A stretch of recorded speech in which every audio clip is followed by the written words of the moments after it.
El presidente 47 de Estados Unidos resultó ser Donald Trump, quien fue reelecto para gobernar durante 4 años el país más poderoso del mundo unipolar, que está en decadencia. Pero los resultados electorales revelaron más que simples números. Midieron el pulso de la sociedad estadounidense y fueron tan abrumadores que sin duda son el reflejo del antigobierno de Biden. Pero también hay que preguntarse si la red social X jugó un papel determinante, y es que por primera vez el dueño de un medio de comunicación se involucra tan abiertamente, pero sobre todo abiertamente, hasta el punto que las empresas de Elon Musk subieron sus acciones tras el triunfo de Trump. Solo Tesla, dedicada a la fabricación de carros eléctricos, al cierre del viernes 8 de noviembre subió 8,2%. Hay quienes dicen que el verdadero ganador fue el multimillonario Elon Musk, que ahora aumentó su fortuna en $50.000 millones. Todo esto luego de las elecciones, por supuesto. Las promesas de campaña, los debates sobre seguridad, los derechos humanos, las guerras, China, Rusia, fueron parte del juego político que incluyen millones de vidas. Los migrantes que recibieron las amenazas de ser deportados, pero sin embargo votaron por Trump. Con Donald Trump electo como presidente, el destino de Estados Unidos queda en manos de un personaje que durante su discurso dijo públicamente que sería dictador por un día y que su primera decisión sería cerrar la frontera con México. ¿Qué cosas, no? Los que dan lecciones de democracia. ¿Qué pasaría si esto lo dijera el presidente Nicolás Maduro en Venezuela? O la presidenta Xiomara de Castro en Honduras, y ni hablar de Cuba, Nicaragua o Bolivia. ¿Qué hará Donald Trump para dejar su huella? Estados Unidos, la nueva y última era de Donald Trump como presidente. Pongamos el punto en la I.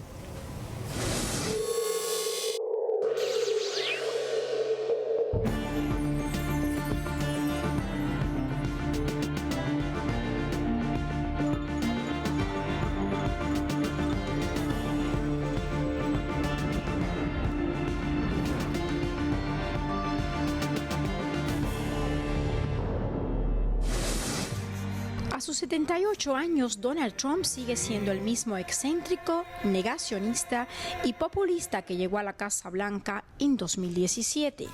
Al buscar su segundo mandato, hizo del tema migratorio, el nacionalismo y la inflación el centro de su campaña, aunque descalificar a su oponente Kamala Harris se volvió una obsesión. Kamala Harris ha importado un ejército de pandilleros y criminales migrantes ilegales, miembros criminales de los calabozos del tercer mundo.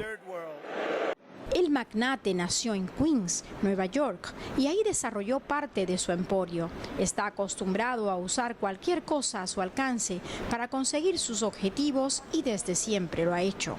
En su adolescencia fue enviado a un internado militar para intentar aplacar su temperamento volcánico. Sus formadores creían en la ley del más fuerte.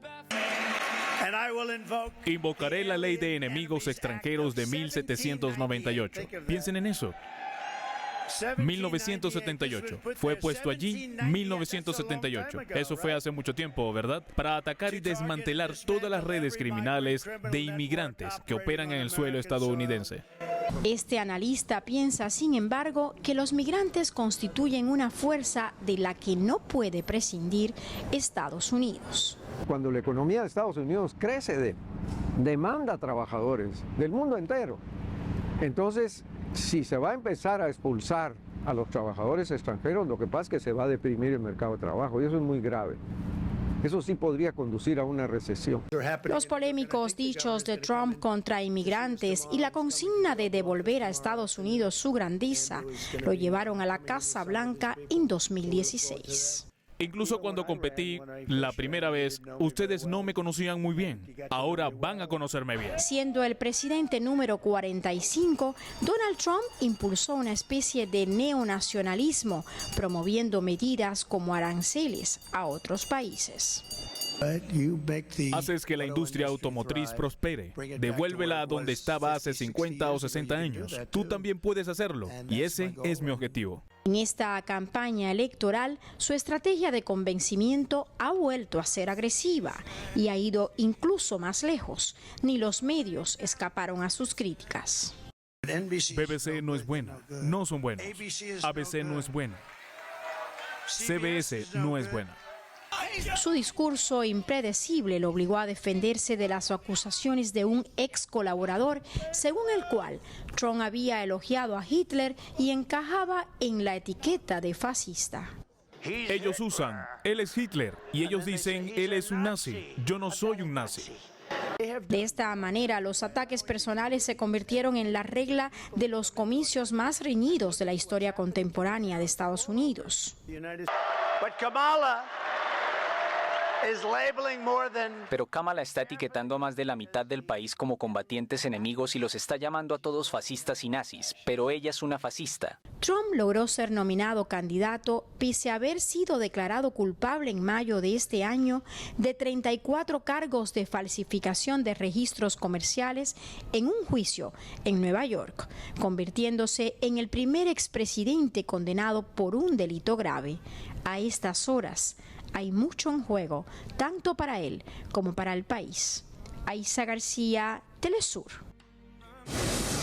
En su primera gestión como presidente, Trump no solo reforzó el control de las fronteras, sino que atacó los derechos de los migrantes. Utilizó aranceles como herramientas de presión económica y afectó las exportaciones latinoamericanas, especialmente las de México y Centroamérica. Los constantes discursos de odio han creado un muro invisible que separa a la sociedad estadounidense entre sí y del resto del mundo. Luego de los resultados electorales, los inmigrantes indocumentados reaccionaron contra Donald Trump y su amenaza de llevar a cabo deportaciones masivas. Creo que la presidencia anterior de Trump ha tenido un gran impacto a largo plazo en nuestras leyes, en particular en cosas con las que yo personalmente no estoy de acuerdo, cosas que creo que son anticonstitucionales. Y por eso me da miedo. Como alguien que es apasionado de la ley y de cómo se supone que debe funcionar el gobierno, esto significa que probablemente seguirá yendo en una dirección que no creo que sea estadounidense ni democrática. Estoy muy decepcionado. Creo que la gente votó en base al miedo y al odio, en lugar de pensar en lo que es mejor para este país a largo plazo. Durante la campaña, Trump redobló su retórica antimigrante y prometió enviar a la frontera tropas militares, y dijo que se implementará la mayor operación de deportación de Estados Unidos. No quiero decirlo frente a la cámara, pero no estoy contento. Porque quiere ser un dictador. Y no creo que realmente le guste la gente que no es de su raza. Y eso no va a ser bueno para mí ni para mi gente. Así que estoy un poco decepcionado, pero esto es Estados Unidos. En 2018, la administración Trump implementó una política de tolerancia cero que resultó en la separación de miles de niños de sus padres. Las imágenes de niños en jaulas y las condiciones inhumanas en centros de detención conmocionaron al mundo. Las políticas migratorias bajo la anterior administración de Trump, como la separación de familias, la construcción de un muro en la frontera sur y la implementación de medidas como el Remain in Mexico, no solo eran ineficaces, sino que violaban los principios fundamentales de los derechos humanos. Teniendo en consideración que en la historia 14 presidentes de Estados Unidos han ocupado la vicepresidencia, ¿no? Pero nunca que yo recuerde, por lo menos desde el siglo XX para acá, hemos tenido esta circunstancia, ¿no? De un presidente que fue reelecto después de haber dejado la presidencia, ¿no? El tema económico fue principal para la definición, ¿no? de los resultados. Vemos como la inflación que promedió alrededor del 20%, ¿no?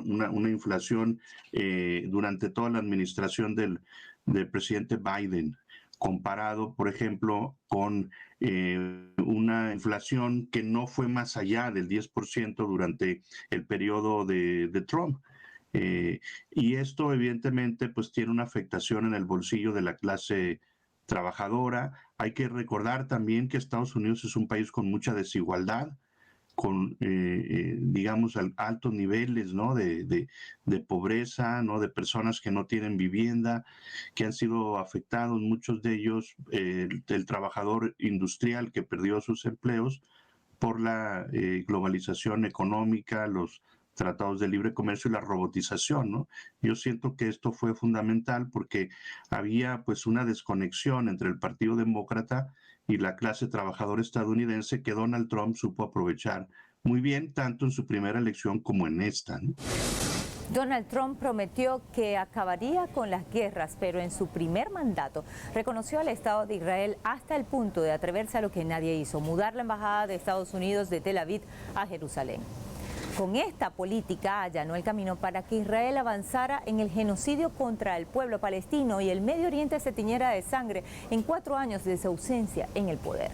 En Latinoamérica dio otro paso en falso y aunque muy distante de lo que está viviendo hoy día Gaza, el Líbano o Siria, en Venezuela promovió un gobierno interino inexistente. Reconoció a un supuesto presidente, impuso más de 900 medidas coercitivas unilaterales, apoyó invasiones, intentos de golpe de Estado, magnicidio, pero fracasó. El presidente Nicolás Maduro dijo estar, como siempre, abierto al diálogo con Trump y textualmente señaló: hay que esperar que Donald Trump defina su política, pero además, calma y cordura. Hubo las elecciones en Estados Unidos, ya nosotros nos pronunciamos. Dejemos tranquilo a que el presidente electo defina sus pasos, sus planes. Porque yo veo mucha gente nerviosa. Y sé de mucha gente nerviosa tratando de llegar para que Trump se venga contra Venezuela y nos ataque. Calma y cordura, nervios de acero. Y lo que yo siempre le digo al pueblo de Venezuela, como decía el gran libertador de la banda oriental del Uruguay, José Gervasio Artigas, hagamos nuestra la filosofía y la convicción de Artigas. No esperemos nada sino de nosotros mismos. Venezuela será grande por nuestro esfuerzo, por nuestro trabajo, por los venezolanos, por las venezolanas. Allá lo que haga el presidente Trump, que tiene un conjunto de planes para su país.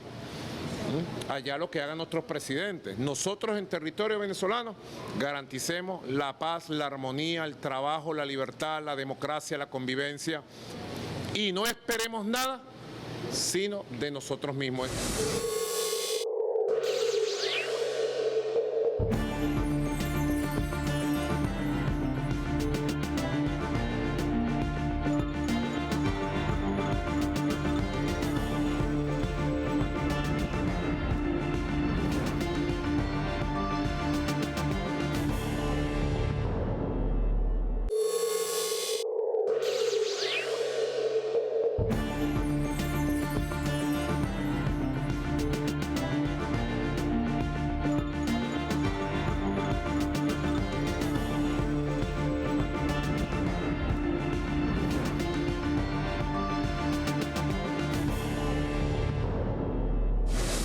Los discursos de Trump avivan el fascismo y la xenofobia contra los migrantes que paradójicamente votaron por él.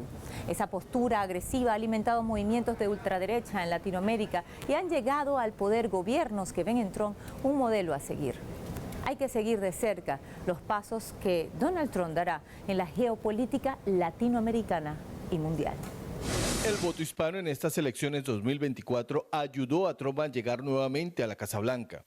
Contrario a lo que analistas y encuestas a nivel nacional pronosticaron sobre el voto hispano a favor de Kamala Harris, los estadounidenses de origen latino apoyaron masivamente al candidato republicano, algunos con la esperanza de que sea él quien mejore los altos índices de criminalidad registrados a nivel nacional.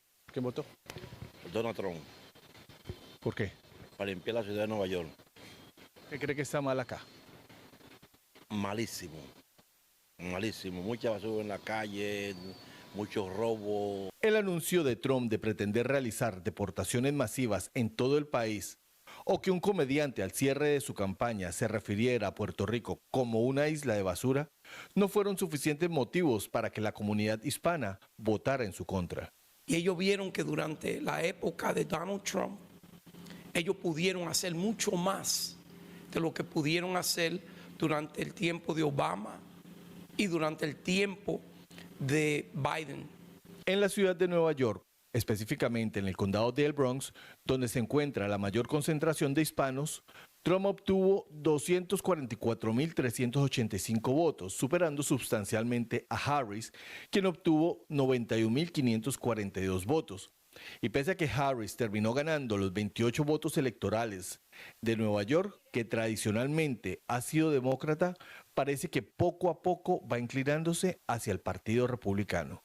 Y por ese motivo salieron una masa de latinos desde Texas hasta Nueva York, a través del país entero, la Florida, todos los estados donde la población tiene gran población latina, todos votaron por Donald Trump. Según las encuestas de salida de urnas, Trump aumentó su porcentaje de voto latino a nivel nacional del 32% en las elecciones del 2020 al 45% en el 2024. Al igual que con otros grupos étnicos, la mayoría del aumento del voto de Trump se dio entre los hombres sin estudios universitarios. El hecho concreto es que Trump ha ganado mucho terreno entre los votantes latinos, que solían votar abrumadoramente por los demócratas, quienes ahora tendrán que pensar seriamente en cómo revertir esa tendencia en el futuro. Henry Camelo y Pablo Jo desde Nueva York para Telesur.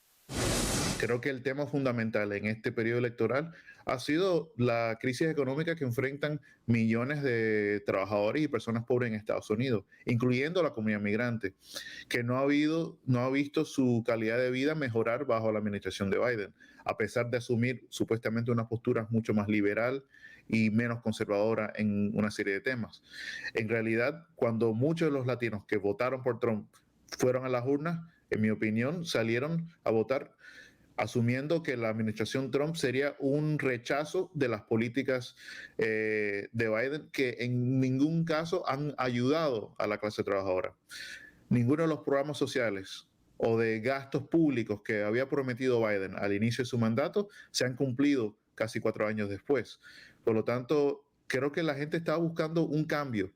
Obviamente Trump no es un cambio real, pero para muchas personas votar por Trump fue un rechazo abiertamente contra la política del status quo que representa Biden y representó Harris. El nacionalismo fue el lenguaje que utilizó Donald Trump. Por eso el pueblo vio en él una alternativa diferente a los políticos tradicionales. El peligro no está en la política interna, sino en la política exterior de Estados Unidos, que apunta a mantener como de lugar la hegemonía por encima del nuevo orden mundial que están haciendo, y donde Rusia, junto a China, India, Sudáfrica, Brasil, que lideraron los BRICS y de donde se suman otros países, ahora forma parte de ese nuevo orden mundial. Sin lugar a dudas, ¿no? Pues esta elección nos habla del declive de la democracia, del ascenso del nacionalismo, yo diría también, sobre todo estos políticos que pues han llegado al poder, ¿no? Como tú lo señalas, en diversas partes del mundo, con un discurso más radical, pegado hacia la derecha, un poco más autoritario. Pero esto también se da porque pues, nos habla, ¿no?, de un cambio a nivel global, donde, digamos, los gobernantes más democráticos, más, digamos, de centro, izquierda, pues lo que ha pasado es que no han podido resolver los problemas principales, ¿no?, que afectan a las sociedades. Estamos hablando no solamente del tema económico, estamos hablando del tema de seguridad, ya lo hablamos ahorita, el flujo migratorio.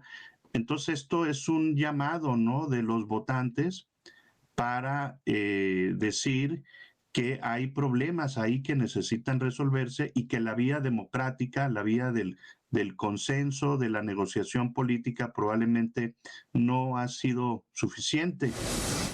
¿Saben cuál será el destino de los que asaltaron el Capitolio en las pasadas elecciones, donde hubo muertos y heridos al grito de supuesto fraude? Pues Donald Trump los va a liberar. ¿A confesión de parte? Relevo de prueba. Donald Trump no cree en el cambio climático, por lo que va a ratificar la posición que Estados Unidos esté fuera del Tratado Climático de París. Va a destituir al fiscal que lidera las dos investigaciones en su contra, es decir, es el primer presidente en la historia política de Estados Unidos que resultó electo teniendo una condena criminal por falsificar registros comerciales. Ni hablar de cómo será su política exterior cuando fue el artífice del asesinato de Soleimani, el líder revolucionario de Irán.